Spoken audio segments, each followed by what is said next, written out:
Hello, welcome to Never Unwrapping. This time, Jeff Lynne's ELO, or Jeff Lynne's ELO, from out of nowhere.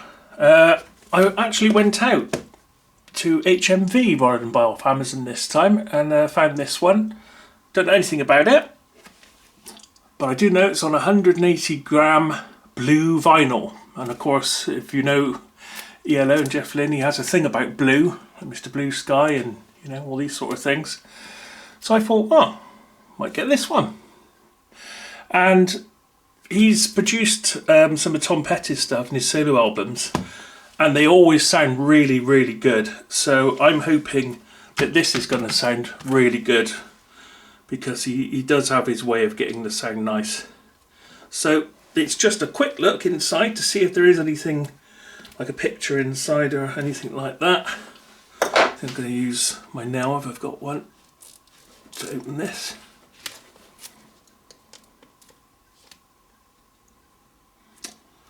There.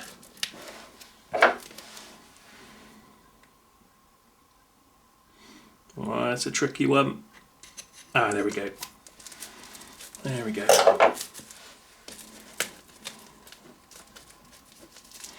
I just want you to see the colour of this vinyl. I want to see it as well. I'm wondering if it's a clear blue or if it's more opaque or translucent or what have you. So let's have a look. I've got to say, it's been a while since I've been out to buy a record, but with all this virus and everything, actually let's give you the date of filming. It's 20th of March today. I went out a few days ago, so I mean by the time I release this it might be illegal to go out. We don't know. So anyway, I found this one. I did also look at a Chemical Brothers box set, but I didn't buy it. Oh, nice. Okay. So, a bit reminiscent of a Catherine wheel or something, or going through a tunnel. Ah, we've got all the words.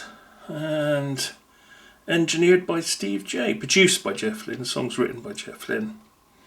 So that's okay. Okay, quick look at the lyrics. You may wish to pause, possibly. You may not.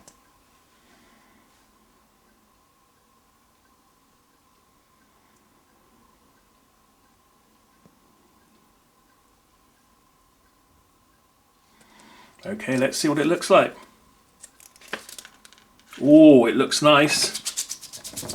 It looks nice.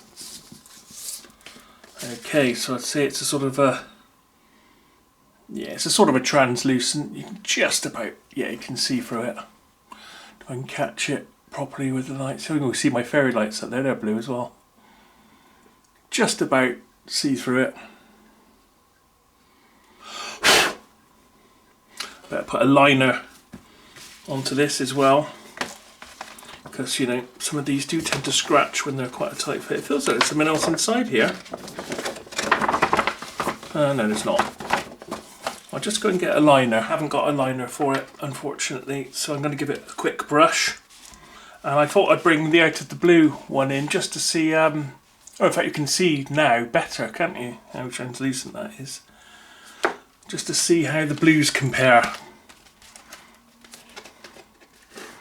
But this is much nicer quality, the printing, than the original I had. Yeah, this is what I was after, was one of these liners like this. These are Nagoya ones. Ah, right, okay, so it's slightly different. This is a little bit more towards the turquoise end of the spectrum. Blue, and this is a much deeper, I'd say like coming on for like a cobalt blue or something like that. Ah. I also have this rather expensive brush, which I'm sure I'll get a load of criticism for. This is a Furukawa brush, and it was about 120 quid. And if you're thinking, oh my goodness, why would you spend that much on a record brush? Well, it's anti-static. It's made of goat's hair. It's very, very fine. I don't know if you can see, but I can catch. Oh, there you go. You can see that line? It's got a treatment on this part. It's also got tiny, tiny little bits of copper inside. and a gap where it's the coating on here. And what happens is you hold the metal part of this brush and it performs corona discharge. So if you're brushing it and it gets static, where it tries to jump across to earth to you, it discharges. So it's an anti-static. Obviously it's a lot of money. Anything with running through a car on it gets really expensive really quickly. But it's a very fine brush and it is excellent for destatting. It's also, you can brush the entire record player and any components you like and take the static charge out. Very good. Of course, there's other ways of doing it. There's a stack gun, but the gun actually puts positive then negative, and I think it balances out. Whereas this removes it. This sort of tries to discharge all of the static on the record. So it's a very fine brush. Luckily, no one's ever picked it up and used it for makeup, which would be a bit of a disaster. Anyway, I can recommend it. It's a fantastic brush, but it is very expensive. But sort of thing you probably buy once and it should last. Turns out I did have some in the end. These are not Nagoya ones though, I don't think, but they're just as good. And I've also got an outer as well to protect from scratches, because when you're pulling your albums in and out, I don't know if you're like me, I've got them all in one long line and it just saves them getting scratched. And sometimes I try and save a sticker, if I can.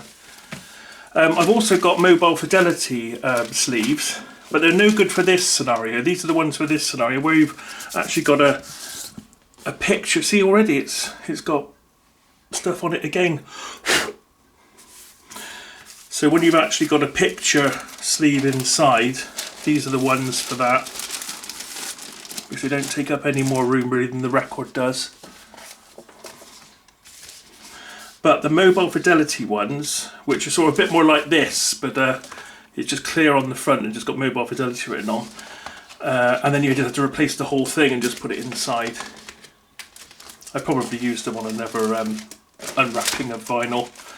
The mobile fidelity ones are the best for the anti-static, I've found. When you pull them out of that sleeve, there's absolutely no static noises, whereas with some of these type plastic ones there can be. Yeah, that's better. I mean, this was 30 odd quid, this one, but reduced to 20. So, it's always best to look after your vinyl, isn't it? And if you look after it and make sure your stylus is okay and your tracking's alright and your alignment, it should last you a very long time. So the only record I've actually ever worn out is Kate Bush, Kick Inside. I actually wore that album out. I didn't realise till I bought a new one how much louder it was when I put the new album on, where I played it so much I'd actually worn it right down. Anyway, so there we are. Thanks for watching. See you again next time.